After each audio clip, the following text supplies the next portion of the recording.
Hello everyone, today is 18th of April still, now it's 5:30 in the afternoon Moscow time. I'm Levan Gudadze and this is second news summary of the day.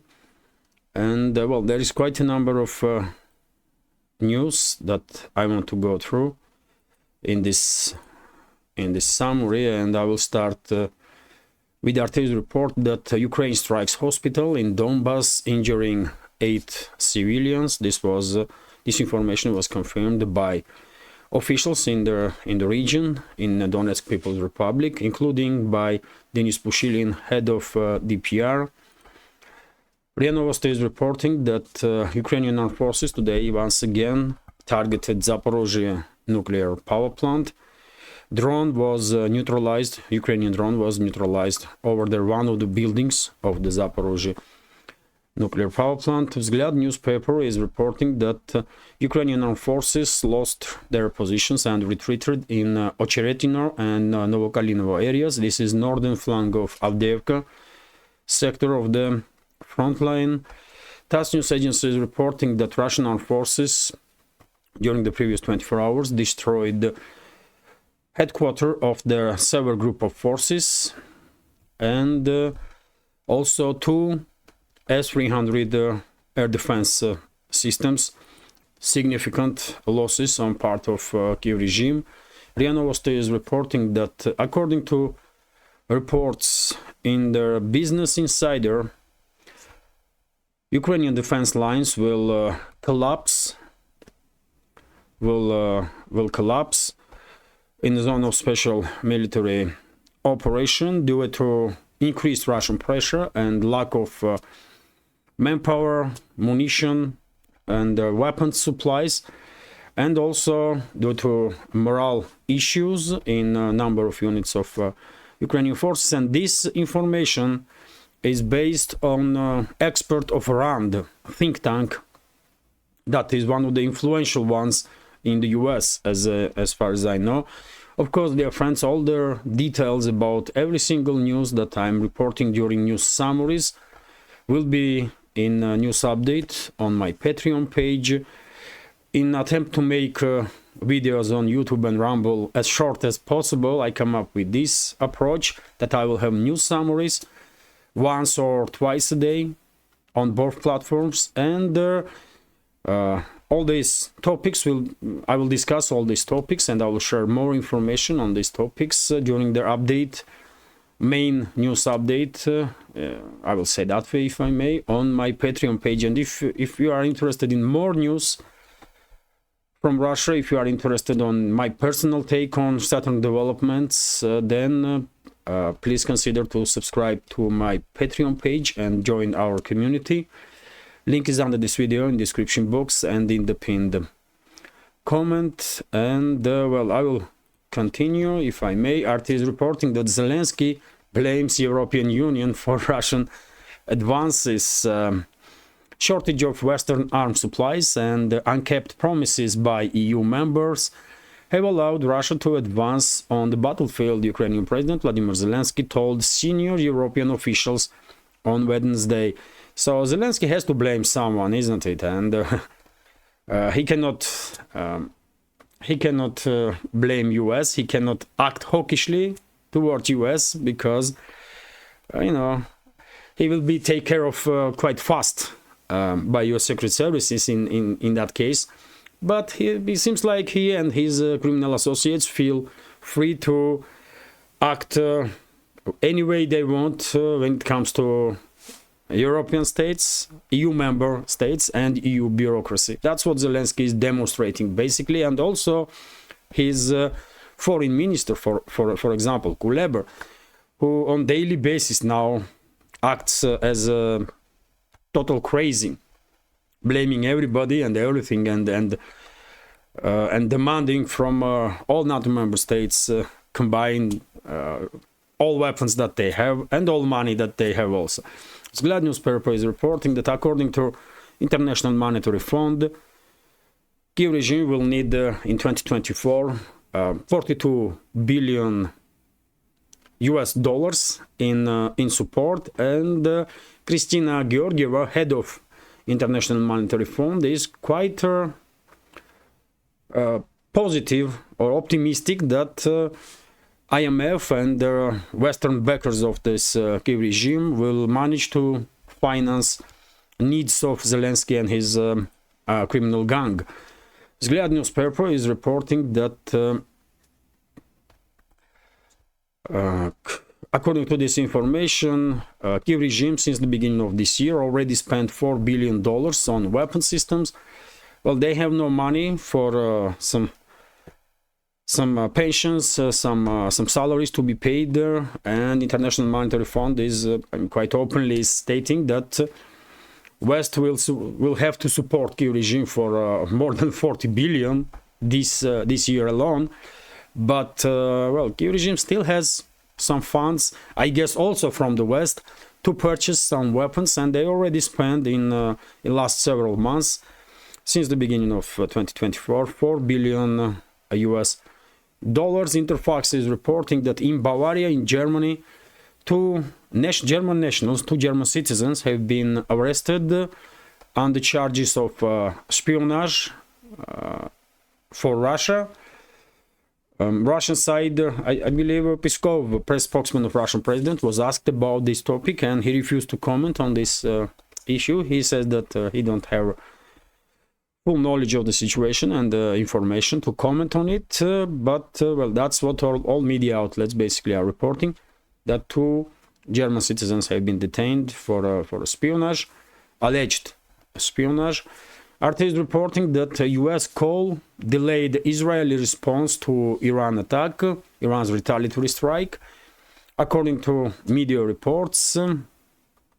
And well, Israel planned to retaliate against Iran immediately after Tehran's drones and missiles attacked on Saturday, but Prime Minister of Israel, Benjamin Netanyahu, decided to hold off this retaliatory strike after speaking with the US President Joe Biden. Israeli media have reported, well, we may take this information as factual, or we may take it as attempt of Israeli government to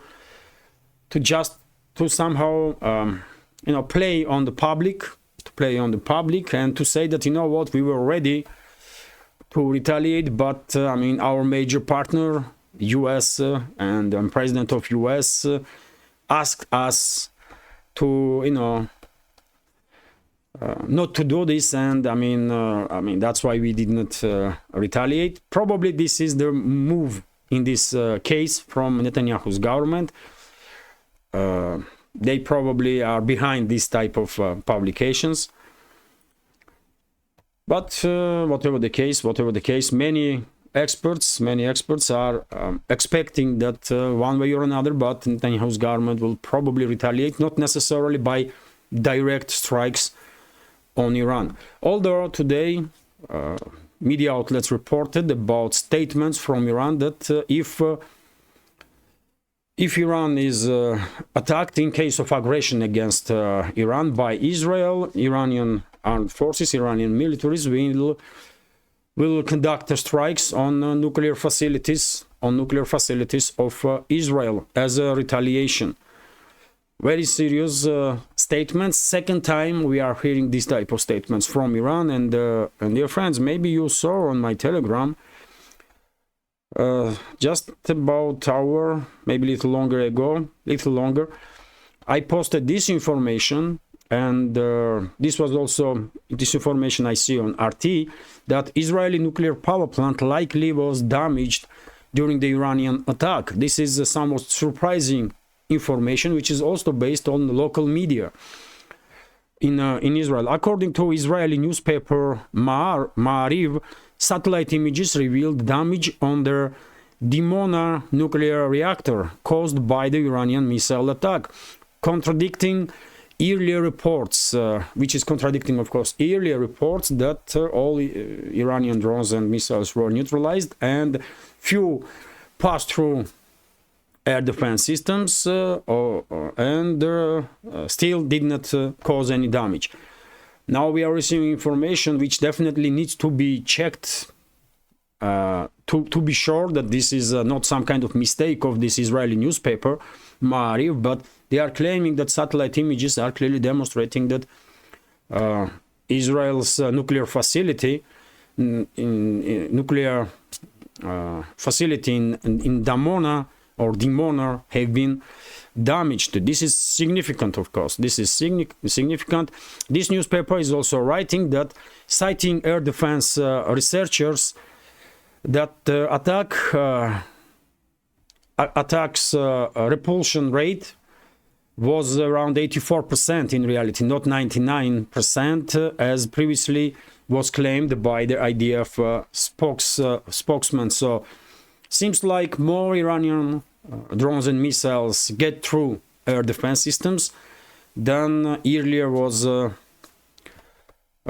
shared with the public. Additionally, the report on this newspaper said that people were injured at both Dimona reactor area and two air bases in Negev, pointing to discrepancies between official statements and their video evidences. So, yet again, I don't know if we can trust this newspaper from Israel, Ma'ariv, but that's the information that is has been shared by this newspaper, and now many other sources are also sharing this news. So some very serious developments are taking place, undoubtedly. I'm a little surprised to hear that Iran directed its missiles on Israel's nuclear facilities. I find it hard to believe in that, but well, who knows? Who knows, really? RIA Novosti is reporting. That's why I will take with pinch of salt or with mountain of salt that report of Israeli newspaper. But in any case, I'm sharing with you what is known to me from different sources. RIA Novosti is reporting that IRGC made a statement today that Iran may reconsider its nuclear policies because of the threats that Iran is because of the actions of the Israel and the allies of Israel. This is a very serious statement, of course, because earlier many times officials of Iran stated that, and officially it is current policy of Iran, that Tehran is only pursuing nuclear program for peaceful purposes. But IRGC is now claiming that, or not excluding, let's say this way, that these policies of Tehran in regards to nuclear energy and nuclear development can be changed. Very significant development also. Lentoro is reporting that Argentina wants now to become a global partner for NATO.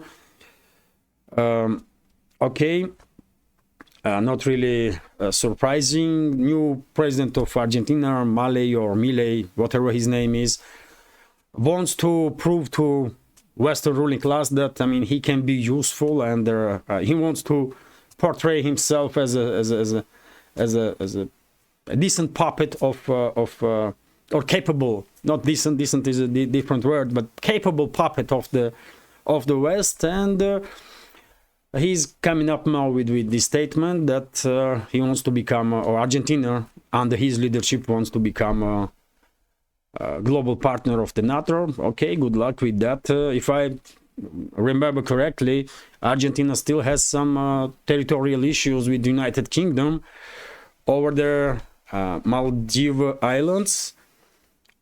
But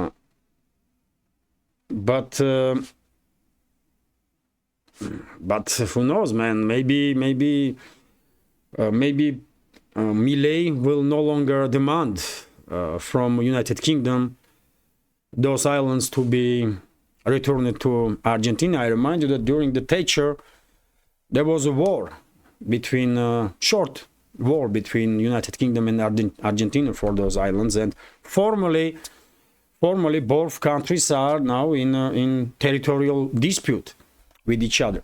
But in any case, Argentina and the current leadership is moving away, already moved away from BRICS, and wants to become as close as possible with the anti-BRICS coalition, we can say this way, I guess, NATO or NATO. And let's you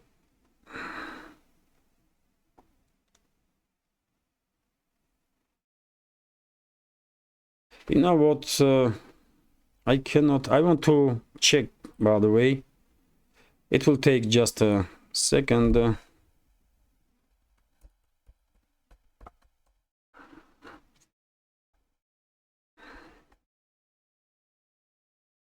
Yes, by the way, these islands, I wanted to check it. It's Falkland Islands. That's how United Kingdom calls these islands that are disputed between the sides. And I believe in Argentina, they call it Malvin Islands. Malvin Islands. So... yes, I was just, I wanted to check it. I was thinking, did I say Malvin or Maldives? Maldives are very different area, of course. Malvin Islands are called it by Argentina,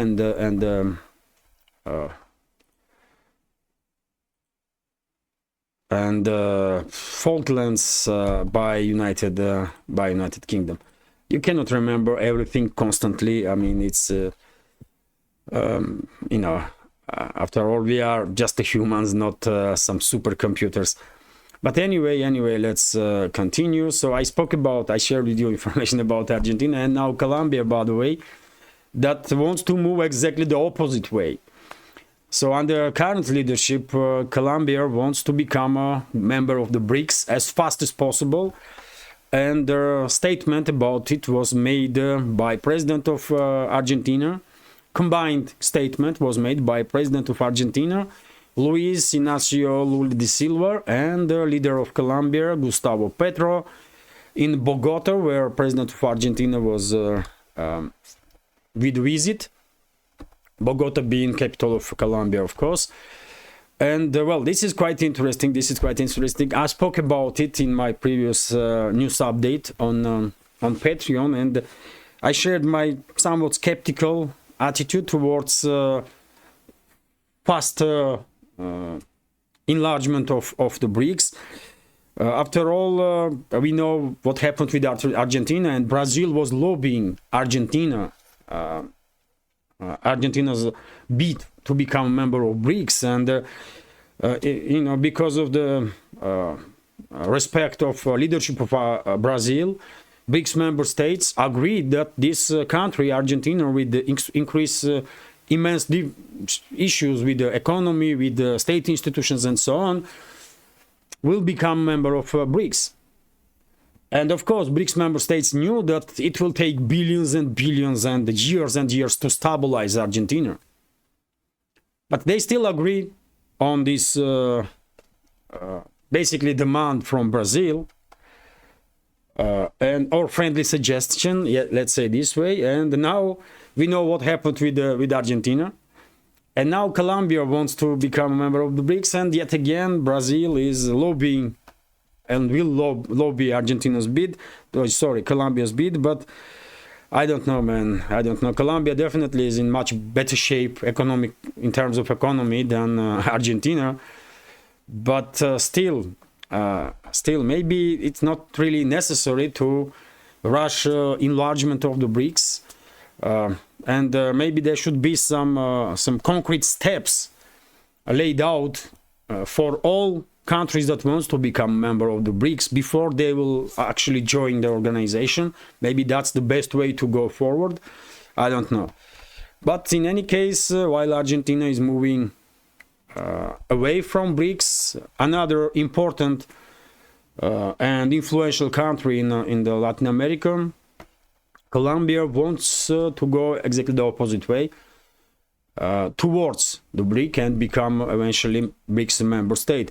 Interesting in any case. Litecoin is reporting also that the Georgian opposition called off for now its demonstrations and protests against bill about foreign agents that already have been adopted in the first reading in Georgian parliament. And the so-called opposition leaders are stating now that they need some more time to get ready to continue these protests, and they will not allow Georgian ruling party to adopt this law in the second reading. And well, they are taking time out for a number of days. At least for now, it is unknown when the second reading of the bill will take place. But I guess it will not take too long. And meanwhile, the so-called leaders of the opposition in Georgia probably will undergo some consultations with their bosses in U.S. embassy in Georgia. Some of them may even travel to U.S. and back to Georgia to receive directly from top bosses of this so-called opposition orders that they will then try to act upon on the ground in Georgia. But at least for now, these demonstrations that was taking place for the last couple of days in Tbilisi, capital of Georgia, have been called off. Although some other organizations now are claiming that they will continue demonstrations anyway. So, I mean, who knows? There may be some attempts to destabilize situation, even in between this between today and the announced new wave of demonstrations by the so-called opposition and non-governmental organizations. So, as I mentioned earlier a couple of times, Georgia is definitely in difficult times and should be very careful. Especially when everybody knows perfectly well that Western ruling class wants to destabilize Georgia, conduct regime change, and then use this former Soviet republic as a kind of second front against Russia and basically sacrifice it and its citizens. So it is difficult times for Georgia. Let's continue. RBK news agency is reporting that Zakharova, official representative of Russian Foreign Ministry, Maria Zakharova, commented on a topic of ceasefire or truce in zone of special military operation during the Olympic Games, so-called Olympic Games in France this summer. And Zakharova stated that leadership of France should demonstrate that they are serious about this initiative, on ceasefire, and they should demonstrate that they are trustworthy. And Zakharova was, of course, sarcastic here, because she said that, and to demonstrate that France and other partners of the France in this proxy war against Russia should stop supplying weapons to with weapons Kiev regime. Will France agree on that? Will leadership of France will agree on that? I don't think so. So therefore, Macron and his government, of course, cannot demonstrate with action that he is serious about ceasefire. Of course, he cannot. Anyway, let's continue. RT is reporting that Biden, formerly president of US, claims that cannibals eat his uncle. This is, I mean, not funny if it was real stuff, but it is false, by the way. So therefore, we can take this story as a strange and funny story, because Biden made up yet another false account of life of his and his relatives, and he claimed twice in a row that his uncle was eaten by cannibals during the Second World War. Although, by the way, fact checkers paid some attention to this topic, and they find out that Biden was out of his mind, and his uncle was never deployed as a military person, as a pilot into the areas that Biden claims that he was eaten. So I mean, well, at this point, if anybody ever had any doubts that US is run by shadow forces, at this point, I guess there can be no doubts about that. And not just US, but entire collective West. Entire collective West definitely is run by some shadow forces that we have no idea who they are and on what principles they are standing. But I mean, I will never ever believe that this individual, Biden, that barely can remember his own name and barely can recognize himself when he's looking at the mirror and comes up with some crazy stories that, you know, he spoke with some already dead people, former leaders of the other countries, Germany, France, and he's coming up with these ideas that his uncle was eaten by cannibals. I mean, who cannot believe that this individual really makes any decisions in Washington? I will definitely never believe in anything like that. So it is what it is, man, isn't it? Unbelievable. And RT is reporting that, well, I was hoping that this video would be short, but it's already 26 minutes. Okay, just a few more news. And RT is reporting that the European Central Bank fires back at the plans to seize Russian assets. The European Central Bank was quite open earlier also. They were claiming that this move from politicians in EU will be extremely damaging for the Western economy, Western banking financial system, and their currencies as a world reserve currencies, EU and US dollar. And well, head of European Central Bank, Lagarde, or what is her name? Yes, Christine Lagarde, once again repeated basically already known position of the European Central Bank that Brussels and the Western ruling class in general, Western political elites, should stay away from such moves as seizing Russian assets, because it will be immensely damaging. And by the way, even talks about this already damaged immensely trust into the Western financial and banking systems. I mean, it's just too obvious, isn't it? RT is reporting that Bank of America issues $130 oil warning. Well, according to, I mean, this information, direct war between Israel and Iran could substantially drive prices up on the oil.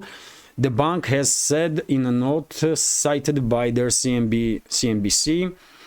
And well, I guess Bank of America is very optimistic in this claim.